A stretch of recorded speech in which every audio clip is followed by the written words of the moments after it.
up, everyone? Welcome back to the channel. It's your boy Duck. I'm about to react to actually it's two videos, but the first video is both from the same person. They're Chilling Scares videos. First video is called 5 Most Disturbing Hunting Encounters Caught on Camera. It's been a while since I did some of these. It's about to be crazy. All right, y'all already know me in my comment section. We ain't going hunting without friends and multiple guns and a big ass light. Okay, they gonna see us coming. All right, that's all I'm saying. That's all I'm saying.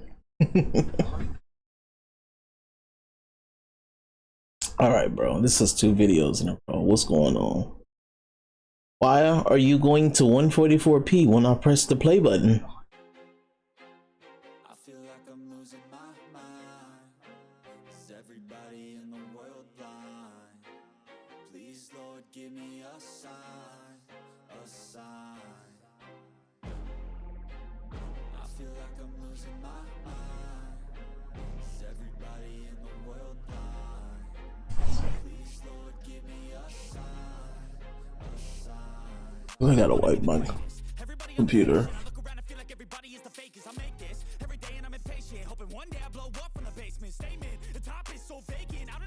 I think is amazing, waiting for my day when I'm playing sold out shows for 1,000 faces. Hey, give me that crown, get in my way and to be put down. It ain't your place, all this my town. If I want that shit, then I'll get it right now. I'm losing it, the noose it fits, some losing shit, a stupid. What are you doing here? Well, you know what I'm doing here. I'm hunting. I feel like I'm losing my mind. Is everybody in the world blind? It's kind of loud.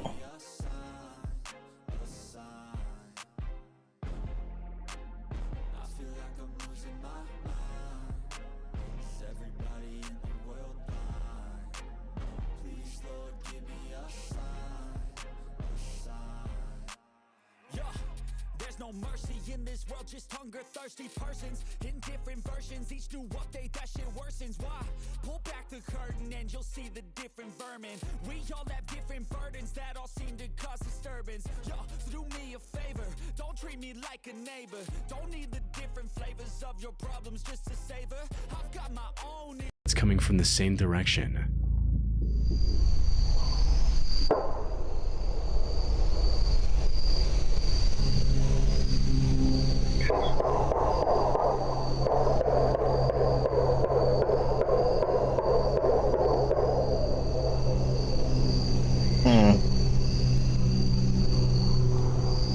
That's how you know it's white people. They hear gunshots, they still there. All of this still could have had a perfectly reasonable explanation. One gunshot, Maybe the I'm person gone. screaming was being chased by a predator like a black bear and used their firearm in self-defense. However, what made this explanation unlikely were the few coherent words that could be heard in between the screaming, with the voice yelling for help and saying phrases like, "I hate you." I ain't helping you, I'm gone already. The voice became even more disturbing after the gunshots, shouting what sounded like, "Somebody help, you effing killed her," and other disturbing phrases. They should have brought a drone. Could have made this a little bit easier. Just send that shit up, seeing it that way. See if there's something over there. Not go home. I mean, they want some white people shit, might as well bring a drone. In addition to the screaming, shouting, and gunshots, the two also heard the sound of multiple cars speeding off, after which everything went silent. By now, Ted and Nick were convinced they had just heard a horrific crime take place less than half a mile from their location. Unfortunately, they didn't have cell service in the wilderness to make a report, and the only way out of the woods was in the same direction as the screaming. Getting too close and alerting what could be an armed and dangerous group could have been life-threatening. So they decided to stay silently hidden in the trees for the next few hours, and only moved back after it was completely dark out. The two eventually made it back to their car and drove to a spot with cell reception to report the incident. However, from what I was able to find, the authorities weren't able to locate a body or even find any evidence of a crime at the location Ted and Nick provided, leaving this disturbing encounter unresolved. People on the internet have come up with several theories to explain the situation, ranging from a firing squad execution to someone having a drug-fueled mental breakdown with a gun in their hand. But many have also accused the hunting public of faking the whole thing, which is a common strategy by failing YouTube channels to go viral and gain new viewers. However, the hunting public had a fairly consistent viewership before this video, and it didn't increase by a significant amount after the encounter. They also have over 1,400 other regular hunting videos, this being the only one with a strange encounter. Typically, channels that fake videos have other suspicious content. The screams also seemed far too primal and emotional for anyone to fake that convincingly. Put simply, what they heard was more than likely real. Unfortunately, it's been over 3 years since the incident, and we still have no answers on what it was all about. You know how every year around this time, the temperature drops? All right, ad, get your ad. Damn, it's a mean ad. A minute and a half for an ad. Okay.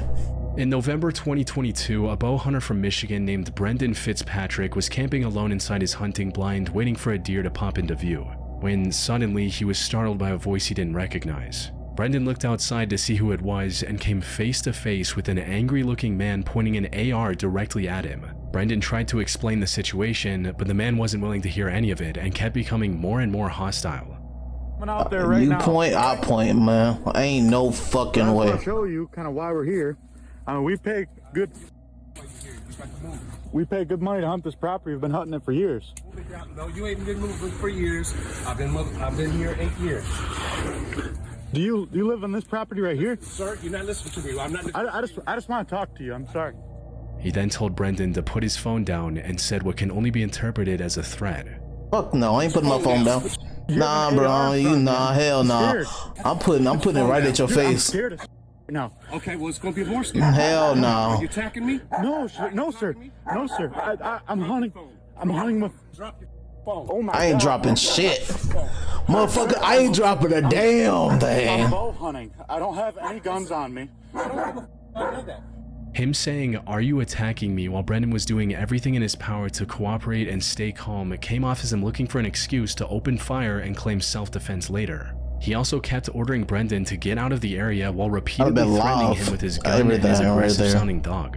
Brendan explained that he wasn't trespassing, and that the land he was on was legally leased for bow hunting, which was true and was something he and his family had been doing for multiple years. However, despite getting a reasonable explanation, talking to the a man crazy refused person, to accept bro. any of it and That kept one trying to a intimidate reason to Brendan. shoot, What made bro. the encounter even more unsettling for Brendan was that the man refused to even state his name, making it clear that he had no Of interest in a course. civil conversation. Of Not only that, course. but he also name-dropped Chai Vang when threatening Brendan, a violent criminal who took the lives of 6 people and injured 2 more members of a hunting party in 2004. Put simply, the man was insinuating that he was willing to do the same to Brendan if he didn't comply. Fortunately, Brendan was able to stay composed enough to not aggravate the man any further and live to see another day. Ain't no Brendan fucking later way. tried to press charges against the man, but the police weren't as helpful. Ain't no fucking way I'm going there without a fucking real gun. You got me fucked. I don't give a shit if the property is paid for. I am carrying a real gun for motherfuckers like that, bro. As he'd hoped. They essentially told him that he didn't have enough evidence to start a criminal case against the man and left it at that. However, that wasn't even the end of it. Because a year later, on November 25, 2023, Brendan's brother encountered the same man while hunting in the area. Due to what happened the year prior, he made sure to position his tree stand more than 150 yards away from the site of the original confrontation. But for some reason, the man became even more hostile than last time and directly opened fire without saying a word. Luckily, none of the shots actually hit Brendan's brother and he was able to leave the area without getting injured. However, according to Brendan, the authorities didn't file any charges against the man yet again, citing the same lack of evidence. Though people online suspect that the perpetrator might have connections at the local police department, allowing him to threaten the lives of innocent people and not face any consequences. The only silver lining in this disturbing case is that no one was actually hurt. It's not you can't file it until you kill this motherfucker, then you get in trouble. That's what it is. He is protected. Brendan and his family have also returned to hunting, likely at a completely different location. On September 10, 2024, at approximately 7:45 a.m., two fishermen were kayaking down Lake Emery in Franklin, North Carolina, when one of them spotted what appeared to be a log drifting in the water ahead. However, something about it didn't feel right. A log drifting Mark in the Wilkins water? paddled closer to take a better look, and that's when he made the horrifying discovery. It wasn't a log at all. The In fucking reality, person. he was staring at human remains that had likely been in the lake for multiple days shit. by that point. He was still a bit unsure and thought that maybe it was some Halloween decoration that had found its way into the lake. But the closer he got, the clearer it became. lakes are, the man. remains were Easy certainly to real. And after put a taking a body couple of there, minutes to apparently. calm his nerves, Mark dialed 911 and told them about his discovery. I am fishing on Lake Emery and I have come across a dead body. Are you in the water? Yeah, I'm sitting here looking at it.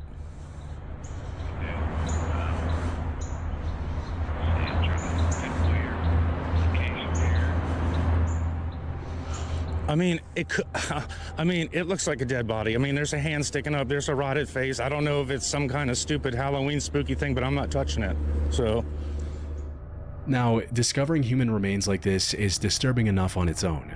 But what made this it find just, even more chilling was the dark implications it suggested. You see, authorities had also found the remains of a 19-year-old boy in Body. the same lake just a month earlier. And if the two cases were connected, it meant that there was possibly a serial killer on the loose in the small town of Franklin. While talking to the police, Mark also remembered seeing a pair of Crocs lying near the boat ramp he used earlier that morning, adding another disturbing layer to an already unsettling situation. That said, the reality of this case turned out to be far more tragic than disturbing. The person in the lake was later identified as 50-year-old Ethel Marie Ogle. Damn. According to the official reports, there was no foul play involved in her death. Sheesh.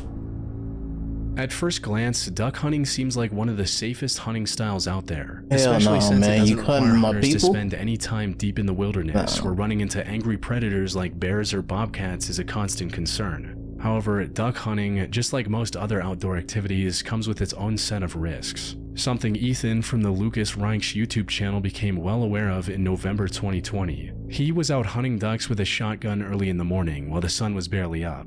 After staking out on a beach for a few hours and waiting for the ducks to gather, he found a target and managed to shoot it down. The duck fell a bit too far into the water, but without a boat, his only option was to wade into the water to retrieve it. And that's when everything went wrong. Ethan had plenty of duck hunting experience under his belt, but he wasn't completely familiar with this particular lake and didn't know about the sharp drop-off a few feet off the shore. So as he got closer to the duck, the ground suddenly dropped off from under his feet, leaving him struggling to stay afloat.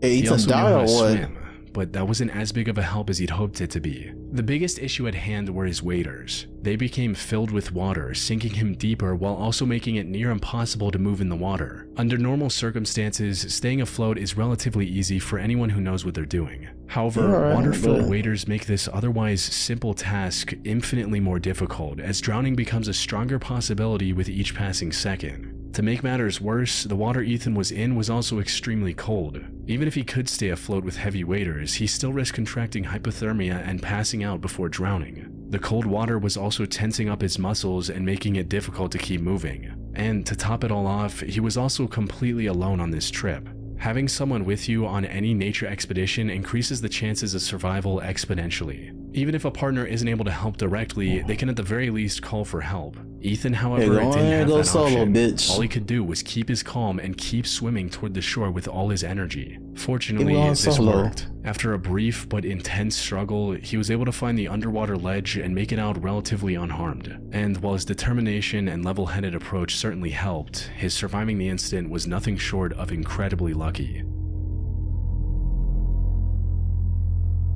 In May 2017, 45-year-old Richard Wesley was out bow hunting in Ontario, Canada, when he suddenly came face to face with the last animal you want to see in the wilderness, a bear. He initially tried to lay low in the bushes and hoped the bear would walk away without noticing him. Fuck Unfortunately, he was in a wide open area, resulting in the bear seeing him and coming Easily. toward him. One of the only options he really had left at this point was to run away, which, considering a bear's top speed of up to 35 Yeah, you miles would've per fucking hour, got or caught. roughly 55 kilometers an hour, wasn't really possible. Or he could stand his ground and try to scare the bear away before That it got ain't too fucking close. happening. Because if the bear actually decided to attack, Richard would have no real way of winning the fight. Black bears can generate a bite force of up to 1,000 Black bears are psi with their beasts. 2.5-inch long teeth, which is enough to easily fracture a human skull or even sever the head completely from the neck. Adult black bears can also weigh up to 600 pounds or 272 kilograms. Ain't going nowhere without a In other gun. words, Scaring that once a black motherfucker bear is on away. top of you, there's no practical way to get it off. Plus, the weight alone can also cause asphyxiation within seconds. Not to mention the 2-inch long claws that can leave deep lacerations down to the bone. So even if the bear decided to leave Richard alone after a single claw swipe, he would have likely bled out right there before help arrived. With all this in mind, he stood up and tried to intimidate the bear. Unfortunately, this backfired horribly. I would have been like, hell no. Yeah. Instead of running away, the bear This lunged motherfucker at went Richard and towards slammed him. to the ground. For a moment, he thought this was the end, but as he was falling down, something exceptionally lucky happened. The wooden bow Richard was holding in his hand got shoved into the bear's jaw. This not only kept the bear from shredding his arm, but biting into the wood also disoriented it enough to make it turn and leave Richard alone. So, despite coming dangerously close to losing his life, Richard was able to walk Like away his with only a shit. few minor bruises. But while he escaped physical harm, the psychological impact of this attack Hell on him and his no. family was significant. As he stated in an interview later, "We watched the video footage. My stomach just tightened, and my wife started crying. Instead of admitting that I'm scared, and I probably should have went and talked to a professional about what happened, but I just downplayed it." That said, the experience also left Richard with a far deeper appreciation for the life he has. I think I said I downplayed it. You do not downplay shit like that. That is not something you downplay. You gotta talk to somebody. Talk to your wife about it. This video is about to be restricted. Fuck. Maybe I shouldn't watch this next video in the fucking same video. Alright, next video is titled Streamers Who Captured Their Final Moments Live. Yeah. Chillin' Scares, still the same YouTuber. This video is about to get restricted. It's not even, I can't even prevent this one. I mean, I could blur. I mean, they gonna blur it out, but still, you know, fuck it. Let's watch.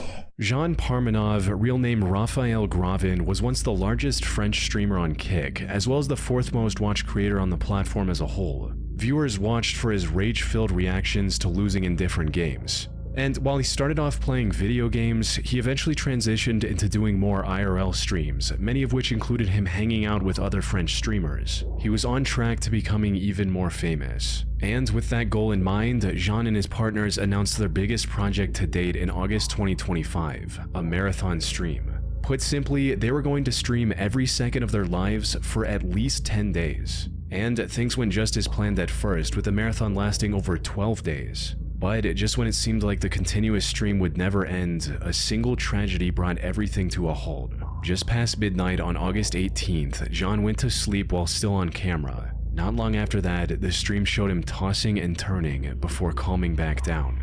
A few minutes later, a donation alert woke up one of the other streamers, who then tried to get Jean's attention. Jean, however, was completely unresponsive. They quickly ended the stream and rushed Jean to the hospital. Sadly, it was too late.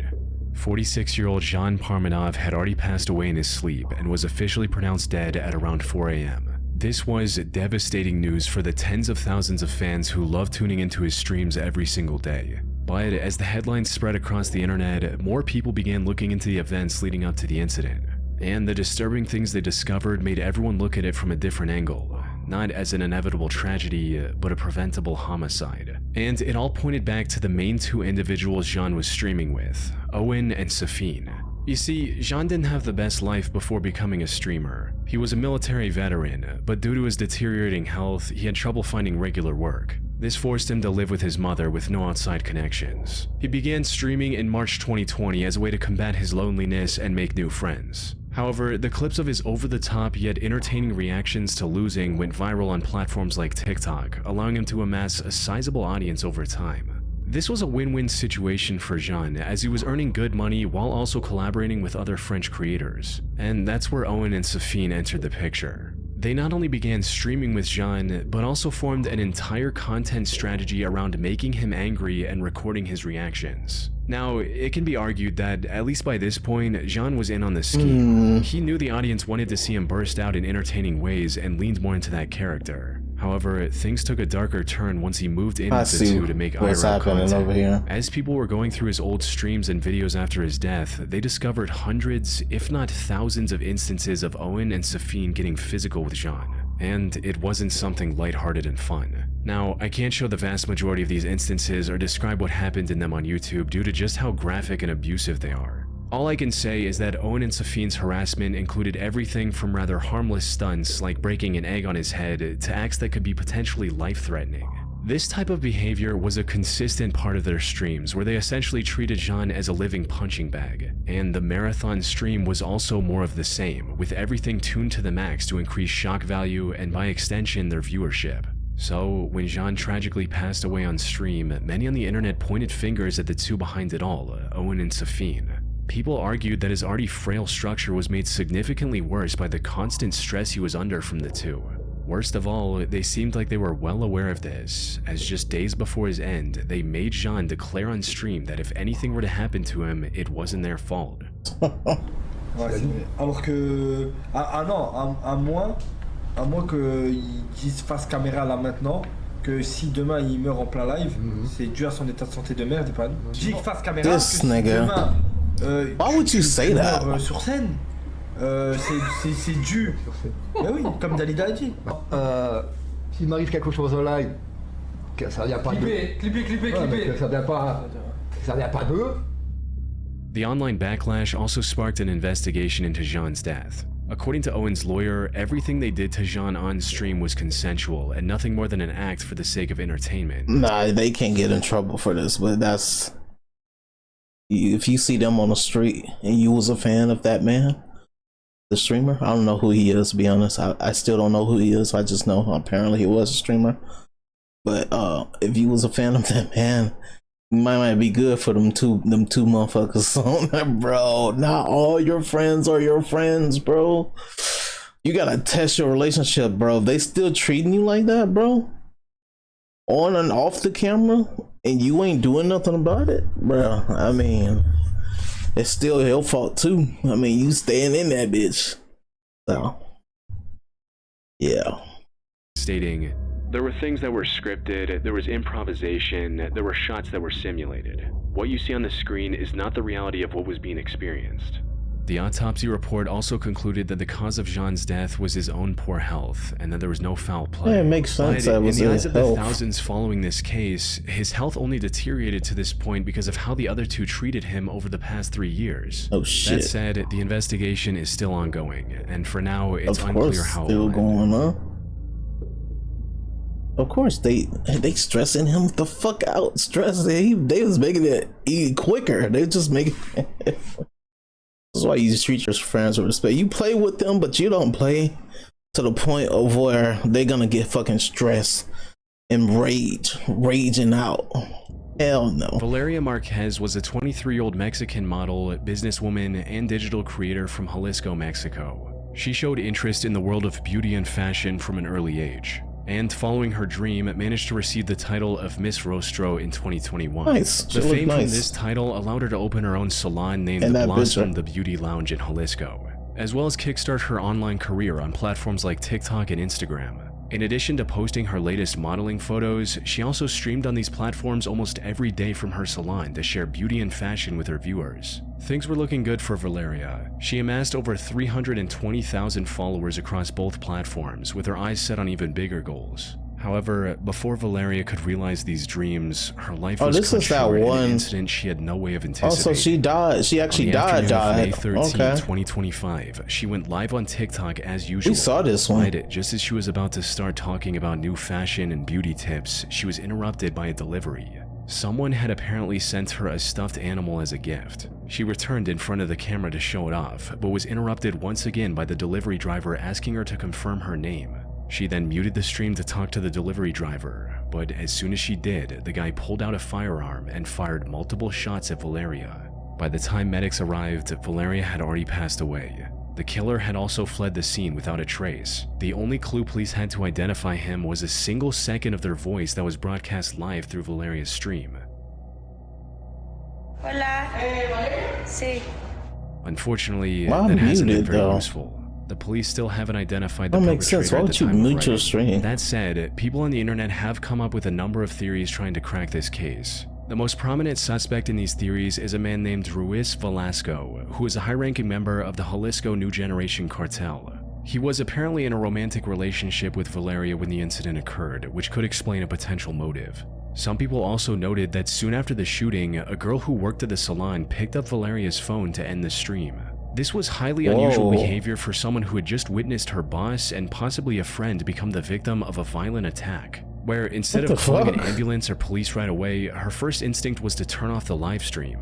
This odd behavior has led many on the internet to point her out as a possible accomplice of the killer. That said, there isn't any evidence to That's confirm or weird, deny these bro. theories That for now, and the police weird, haven't made much bro. progress either, leaving Not even the Valeria's people you case work with you can unsolved trust. for the foreseeable future. Especially motherfuckers. You can only trust certain people, bro.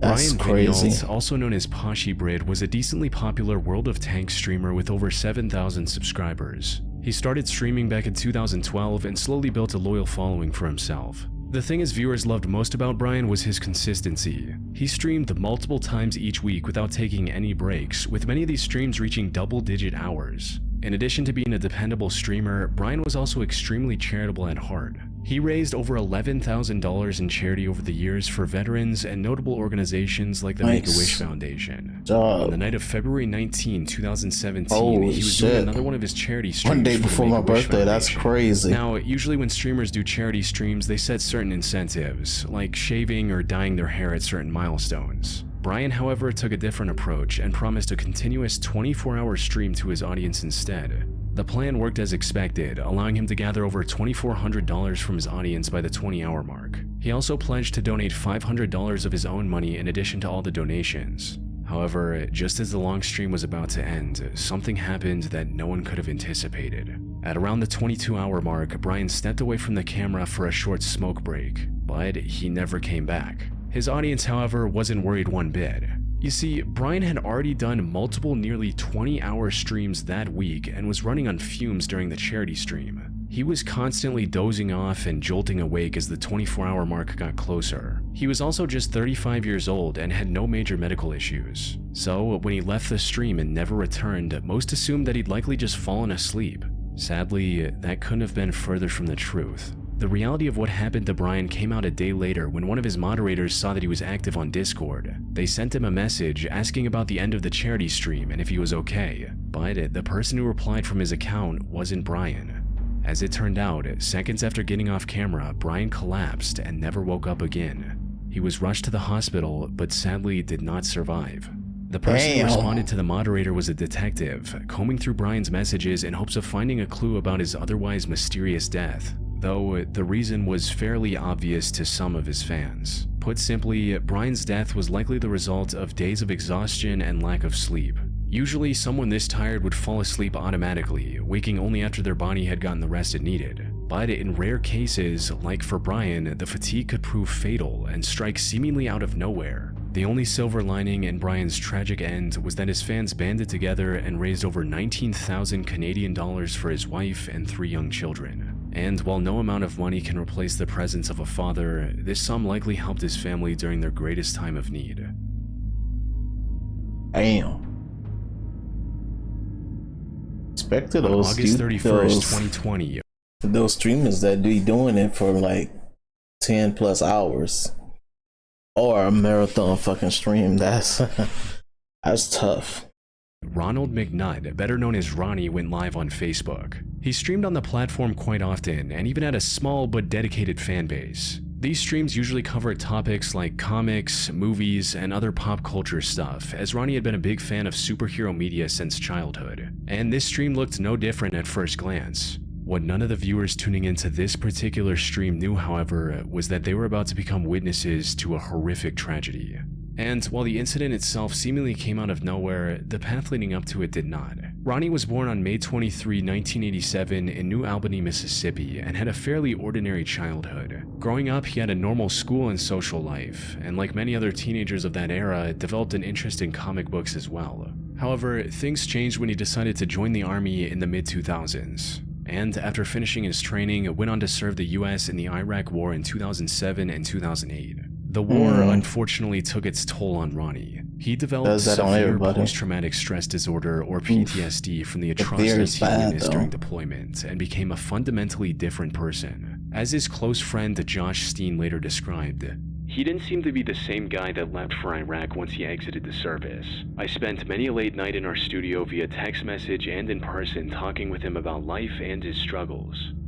However, despite suffering from PTSD and depression, Ronnie tried his best to be the jolly guy he always was. He also spent much of his time raising awareness about the issue and trying to help other veterans who gone through the same experience as him. And when he wasn't advocating for veterans' mental health, he was working hard to get his life back in order, starting with getting a job in the local Toyota factory and also starting a relationship. His streams on Facebook, as well as his Just Us Geeks podcast with Josh, were also a part of his plan to regain some semblance of normalcy. The goal was to rekindle the love for superhero media he had before his military deployment. Fortunately, these efforts paid off, as Ronnie managed to settle into a fairly normal life over the next decade. At least, that's what it looked like on the surface. You see, according to those closest to him, Ronnie never received any professional help for his psychological struggles. To him, toughing it out was the best way forward. Sadly, there's only so much pressure the human mind can bear before it reaches complete hopelessness. For Ronnie, things began spiraling in August 2020. It started with him posting about missing his father on what would have been his 69th birthday on August 14th. Sadly, his father had passed away back in 2018. A few days later, he was fired from his job due to the pandemic. And if that wasn't bad enough, his girlfriend also broke up with him not long after.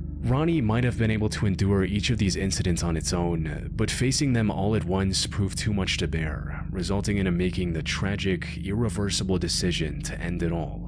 On the 31st of August, he went live on Facebook with a firearm by his side. His friend John was one of the early viewers and quickly realized what was going on. He immediately called the police and also rushed over to Ronnie's house. In the meantime, he also contacted Facebook, hoping to get the live stream taken down before anything happened. Facebook, however, refused to take the stream down, stating that it did not violate any of their policies. Josh also tried to call Ronnie himself, but he did not answer. A few minutes later, Ronnie received a call from his ex-girlfriend, who was likely prompted by others to reach out. Sadly, this call led to a brief argument between the two, resulting in Ronnie saying his final words. The cops were already outside, preparing to speak to Ronnie through a megaphone. Unfortunately, neither they nor Josh was able to reach him in time. The stream also kept going for minutes afterward, giving people plenty of time to record and spread the aftermath of the incident across the internet.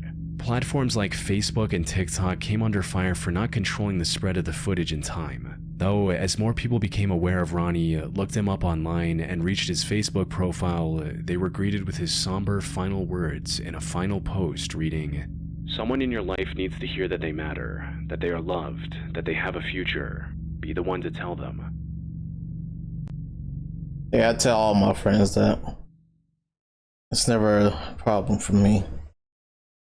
They tell me that back. Hey, it'd be hard out here in these streets.